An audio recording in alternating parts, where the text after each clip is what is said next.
Mesdames, Messieurs, bienvenue à ce magazine Croyances et Réalité. Croyances qui sera consacrée au 4e forum sur la finance islamique. En effet, c'est Dakar, la capitale sénégalaise, qui a été choisie pour abriter le 4e forum mondial sur la finance islamique. Alors, cette finance qui a été lancée en 2010, est-ce qu'elle a réussi? Quel est l'état des lieux? Autrement dit, quelle est la dimension de la finance islamique au Sénégal et quelle est la place de la finance islamique dans la microfinance ou dans la finance sociale. Pour parler de ces questions, nous recevons sur ce plateau Mohamedou Lamine Mbacké. Il est le directeur général de l'Institut africain de la finance islamique, l'institut qui est d'ailleurs à l'origine de ce 4e forum mondial. Bienvenue dans cette édition. Merci Yoga. Voilà, on a donc lancé cette finance islamique en 2010 à l'occasion du 1er forum mondial sur la finance islamique. Est-ce qu'on peut faire l'état des lieux? Autrement dit, quelle est la dimension de la finance islamique au Sénégal? Donc, je vais d'abord commencer par vous remercier, par dire assalamu alaikum, de vous remercier de nous avoir dans cette émission. Et ce n'est pas la première fois. Et je remercie par ailleurs votre courage à accompagner le développement de la finance islamique, le combat qu'on mène pour bâtir une industrie forte de la finance islamique depuis 2010, à travers des émissions où je suis invité, où d'autres aussi personnes sont invitées. Alors, pour revenir à la question sur l'état des lieux, je commencerai par dire qu'en 2010, à l'ouverture du Forum international sur la finance islamique, l'Institut africain de finance islamique que je dirige a co-organisé avec le ministère de l'économie et des finances. Je disais dans mon discours d'ouverture devant le président de la République que la finance islamique représentait un chiffre de 800 milliards de dollars à travers le monde. Alors aujourd'hui, en 2014, ce chiffre est passé à 2000 milliards de dollars avec un taux de croissance de plus de 25%.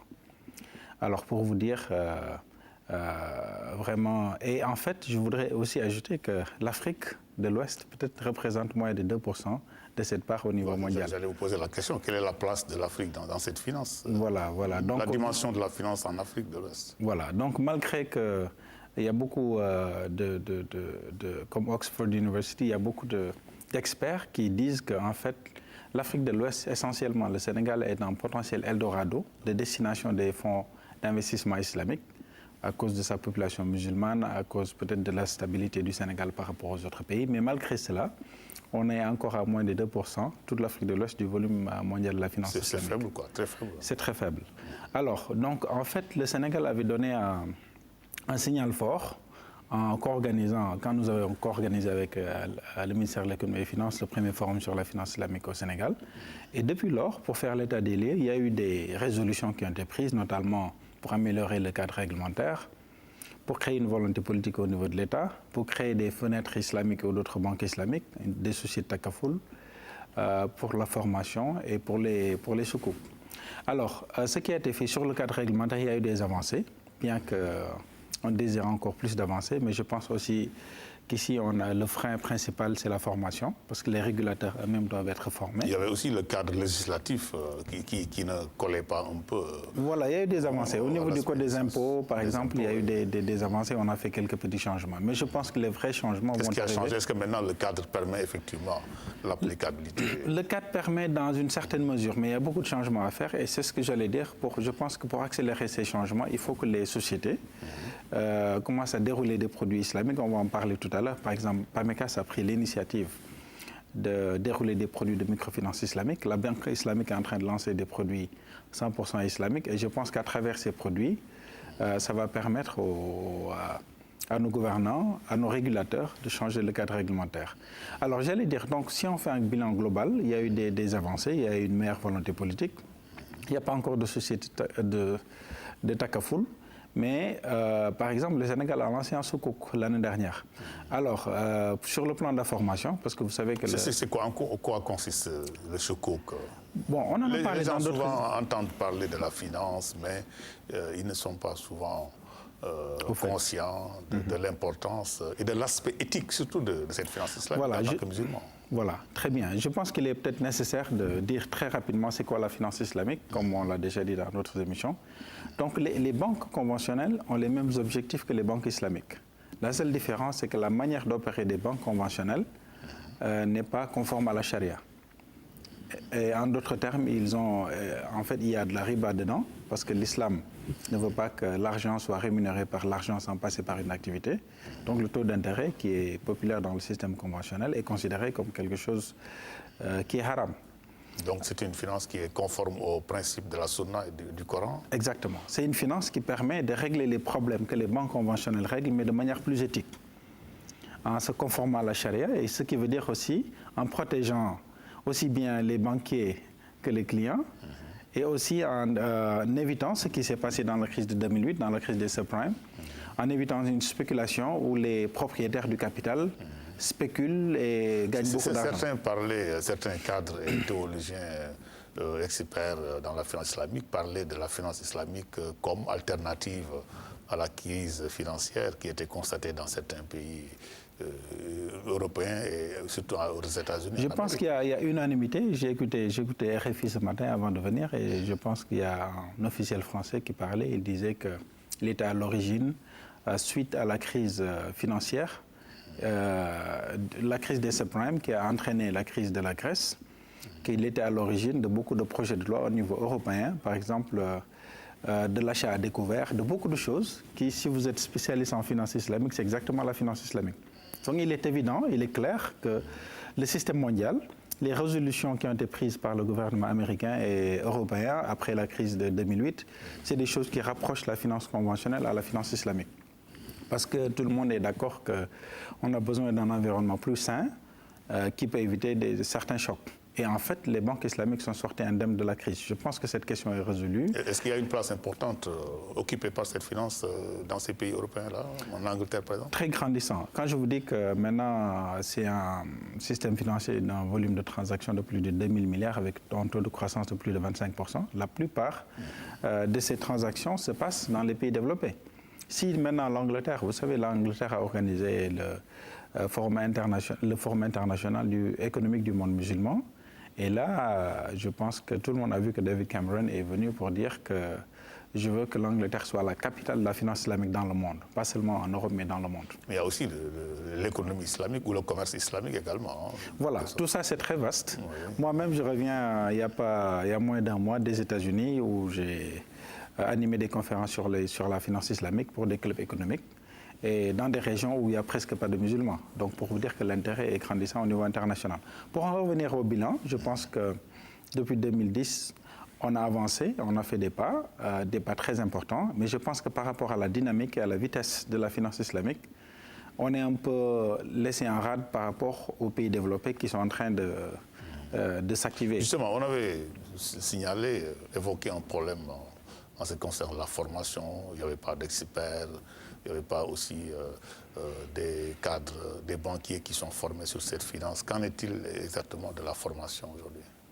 Alors, sur la formation, c'est une bonne question parce qu'en fait, moi je suis un ancien de la Citibank, un ancien directeur à la Citibank, et quand j'ai quitté la Citibank, c'était pour créer l'Institut africain de finance islamique. Et notre spécialité, c'est le conseil et la formation. Donc on est pionnier dans la finance islamique en Afrique, mais évidemment, on l'est aussi sur la formation. Alors, au Sénégal, comme à Londres, ou à Bahreïn, ou en Malaisie, ou dans n'importe quel pays dans le monde, le challenge principal, et ça les experts sont unanimes, le seul frein de développement à la finance islamique, c'est le manque d'experts. Parce que vous imaginez, tout à l'heure, on parlait des régulateurs, du cadre réglementaire.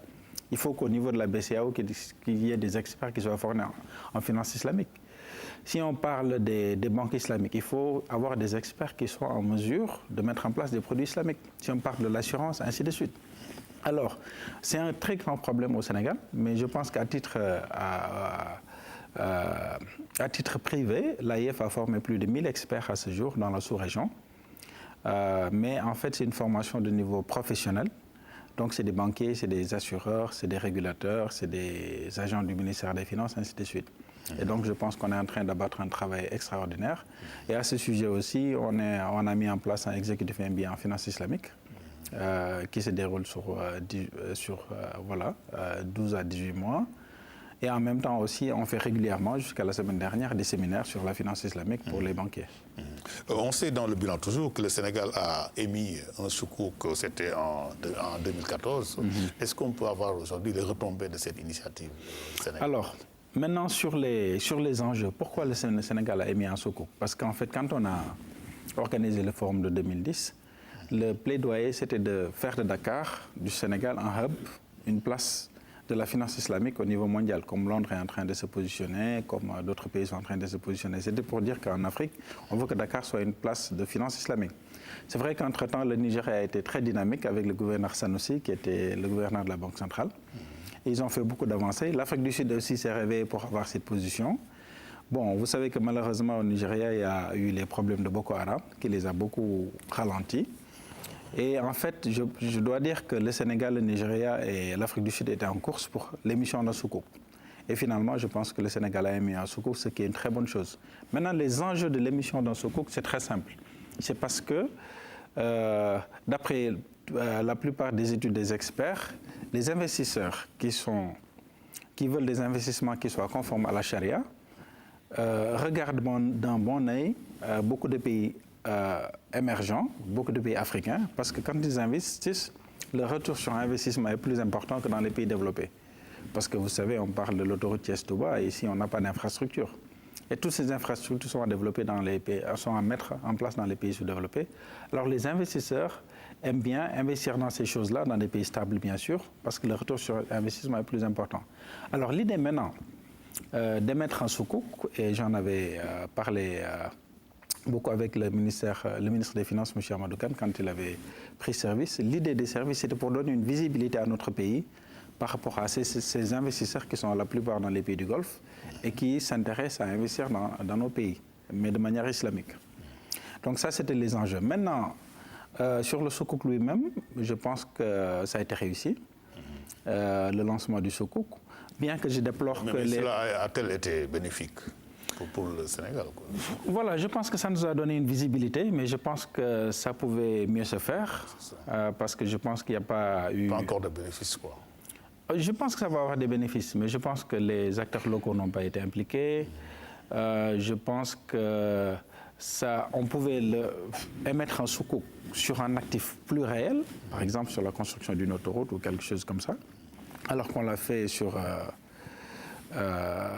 un actif réel, mais qu'on a créé sur des bâtiments, ainsi de suite. Je pense que ça pouvait mieux se faire. Senti, en tout cas, il n'y avait pas de... Voilà, mais je pense que c'est un effet à long terme. Je pense que le fait que le Sénégal ait eu le courage de mettre un soukouk par rapport à ces pays donne une certaine connaissance, parce que vous savez que beaucoup d'investisseurs ne connaissent pas le Sénégal, mais quand on dit sur le marché international que le Sénégal est en train de mettre un soukouk, beaucoup d'investisseurs s'intéressent pour savoir est-ce que c'est un pays stable, est-ce que c'est intéressant, ainsi de suite. Et je pense que ça va avoir des retombées sur le long terme. Il y a aussi la formation, on en a parlé au début de cette émission, la formation d'experts en finance islamique à même de relever le défi de la croissance qui est de 25%. Pour le Sénégal, qu'en est-il exactement? Ok, avant de revenir à la formation, je voulais fermer la parenthèse sur les soukouks. Je voulais juste porter à l'attention de tout le monde qu'en fait l'émission de soukouk, c'est pour donner une visibilité à notre pays, pour attirer les investissements directs provenant de la finance islamique. Mais au-delà de ça, il y a toute une panoplie de produits d'investissement qui sont basés sur le partenariat, parce que vous savez que la finance islamique, c'est une finance qui est basée sur le musharaka, sur le partenariat. On associe le capital et le travail pour investir et avoir des résultats et partager les profits et les pertes. Il y a toute une panoplie de produits. Il y a les produits également. Qui peuvent financer les infrastructures, notamment le plan Sénégal émergent, et qui sont sous forme de PPP, de partenariat public-privé, et qui sont aussi sous forme de BOT. Justement, on n'a pas senti également la finance dans ce Sénégal émergent. Il y a le PPP, il y a d'autres initiatives et modes de financement, mais on sait que la finance est absente dans ce plan. Voilà, je pense que l'idée de mettre le soukouk, c'était de donner une visibilité à ces investisseurs. Maintenant, la prochaine étape, et en tant que cabinet, je pense que nous travaillons activement avec beaucoup d'acteurs publics et privés dans ce sens, c'est de, par exemple, pousser les investisseurs du Golfe ou les investisseurs islamiques, qui peuvent être locaux, ou bien les investisseurs soucieux de la charia, à investir dans des projets pareils. Et je pense que, là je ne veux pas anticiper, mais je pense que le principal sujet, la principale locomotive du 4e Forum international sur la finance islamique que l'AIF va organiser va être axée sur le financement du plan Sénégal émergent. Justement, on sait que c'est Dakar qui a été également choisi pour l'organisation de ce 4e Forum mondial sur la finance islamique. Quels sont les enjeux de ce 4e Forum? Voilà, alors là je vais faire un recap rapidement, une récapitulation de ce qui s'est passé. En 2010, le premier forum qu'on a organisé, c'était pour faire bouger le cadre réglementaire et pour donner une prise de conscience des acteurs politiques, pour donner une volonté politique, mais en même temps aussi de la population sur la finance islamique. Alors depuis lors... Le bilan sera fait, quoi. L'évaluation de ce premier forum. Voilà, mais depuis lors, en fait, la demande est très forte au niveau des populations, au niveau des produits islamiques. Et je pense qu'à côté de la Banque islamique du Sénégal, qui est devenue carrément une banque islamique ou qui est en train de le devenir, je pense qu'il y a beaucoup de demandes, il y a beaucoup de banques qui sont en train de regarder comment ouvrir une branche islamique comme la CBAO, ainsi de suite.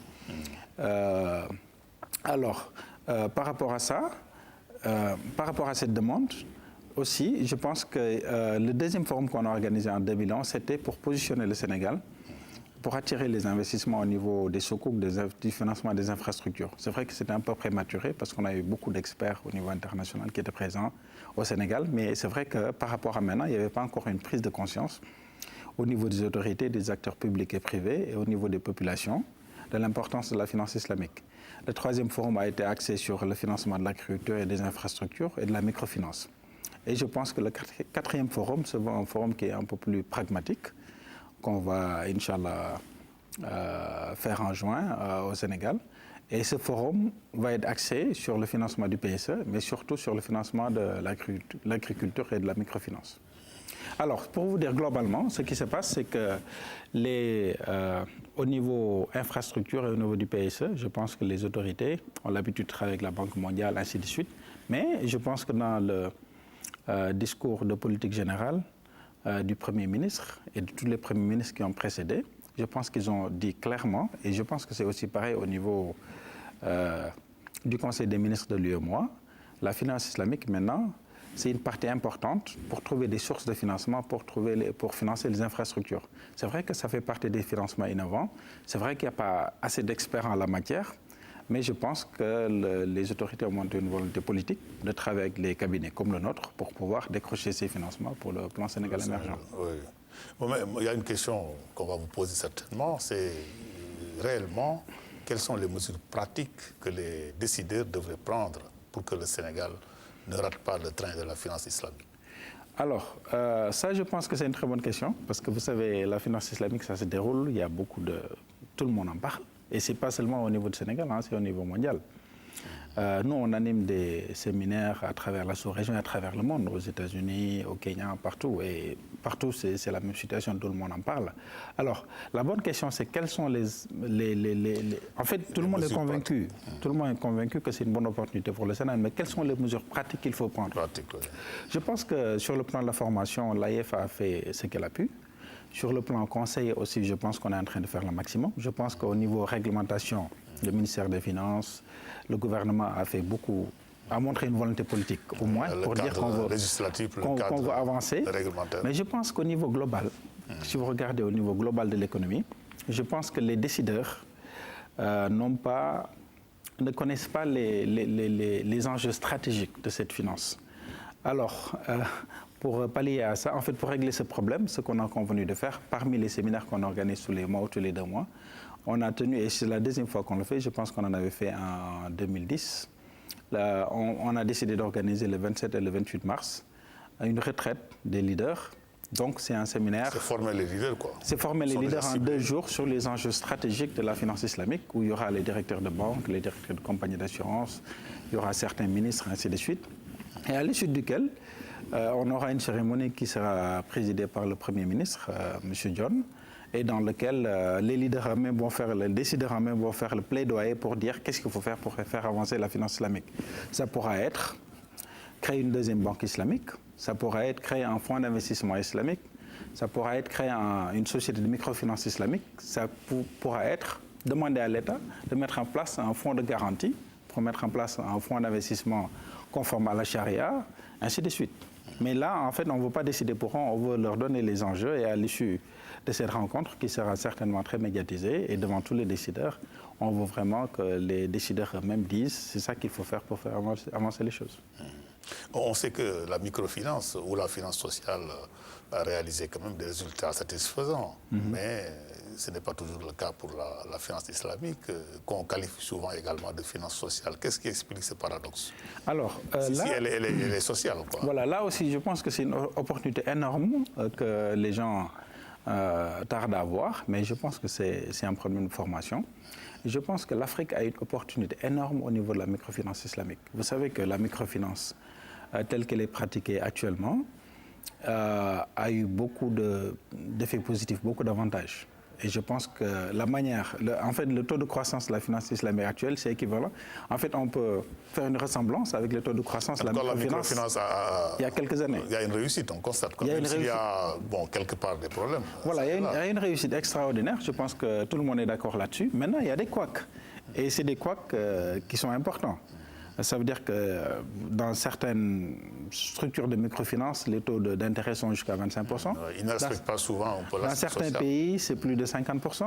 C'est ça. La deuxième chose aussi, c'est que souvent les clients rentrent dans un cycle d'endettement. Ils vont emprunter à une société de microfinance, ils vont à une autre. Et quelle est la différence, par exemple? Qu'est-ce qui différencie la finance islamique de cette finance, cette sociale ou microfinance? Voilà. Et la conclusion à laquelle je voulais aboutir, c'était de dire que la microfinance islamique permet de conserver les avantages de la microfinance actuelle et en même temps de se débarrasser des problèmes. D'éviter l'endettement? Voilà. L'endettement, par exemple, en microfinance, en finance islamique, il n'y a pas de taux d'intérêt. Il y a des financements par partenariat. Donc le taux d'intérêt élevé est supprimé. Le cycle d'endettement, ce n'est pas possible. Il n'y a pas de banque islamique, malheureusement, aussi. Hein. Bon, voilà, je pense que c'est l'occasion de mettre en place une société de microfinance islamique. Et je pense à... Les gens se posent des questions, mais où aller? Bon, ça pose des problèmes. Voilà. Mais je pense qu'il y a beaucoup d'initiatives qui sont in the making, comme on dit. Et je pense aussi qu'au niveau de la réglementation, il faut que les gens se forment très rapidement pour pouvoir faire avancer les choses. Parce qu'au niveau de la population, il y a une très forte demande. Et au niveau aussi des acteurs, maintenant, il y a de plus en plus de gens qui se spécialisent dans ce domaine, au niveau de la microfinance, au niveau des banques islamiques, au niveau des marchés des capitaux. Et je pense que, comme ce qui est arrivé à la microfinance, les choses vont certainement aller plus rapidement que la réglementation. Et il faut que la réglementation s'ajuste. Et je pense que des deux côtés, le seul moyen de pallier à ça, c'est de se former. De se former, voilà. Voilà, donc, merci. Je rappelle que je recevais Mohamedou Lamine Baké, qui est le directeur général de l'Institut africain de la finance islamique. On a parlé des enjeux, mais également du bilan de ce premier forum sur la finance islamique. Je rappelle que c'est toujours la capitale sénégalaise, Dakar, qui est choisie pour le 4e forum mondial sur la finance islamique qui sera organisé en juin prochain. Merci et à la prochaine.